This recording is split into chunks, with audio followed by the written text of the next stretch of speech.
जोरदार टाळ्यांनी स्वागत करूया. करोडो मुलांचे inspiration icon the superstar Ritesh Deshmukh sir यांचं.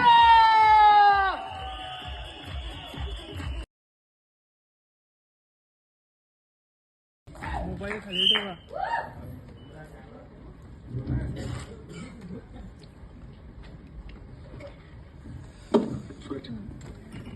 Sir please. Ritesh sir welcome. नमस्कार. थँक्यू. बिग बॉसची जेव्हा सुरुवात झाली, बिग बॉसची जर्नी आणि तो प्रवास माझ्यासाठी पहिला प्रवास होता. सूरजसाठी सुद्धा तो पहिलाच प्रवास होता आणि केदार भाऊंसाठी सुद्धा तो पहिलाच प्रवास होता.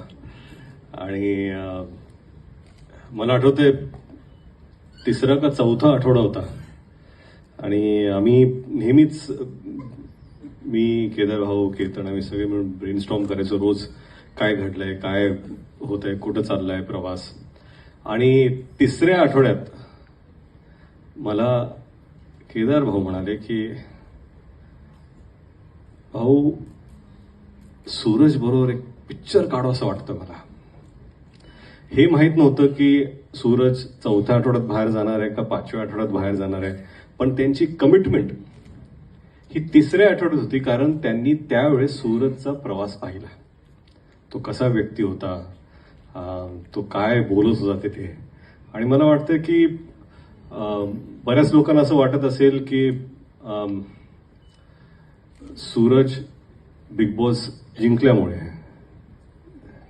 त्यांनी ते विजेते ठरल्यानंतर हा चित्रपट बनला असेल, पण असं नाहीये.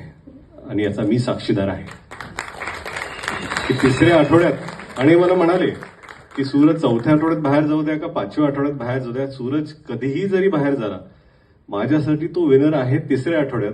आणि मला त्याच्यामध्ये अशी काहीतरी छान गोष्ट दिसली आहे. आणि त्यावेळेसपासून ते स्क्रिप्टवर काम करायला सुरू झाले. आणि 10व्या आठवड्यात माझी स्क्रिप्ट रेडी आहे. 11व्या आठवड्यात ड्राफ्ट करतोय. म्हणजे हे करता करता ते स्क्रिप्ट लिहित होते सूरजसाठी. मला तुम्हाला सांगायचंय की असं नव्हतं की तुम्ही जिंकल्यामुळे झालं. आणि त्यासाठी मला आठवतंय जेव्हा चित्रपट अनाऊन्स करायचा होता आणि दोन्ही जे फायनल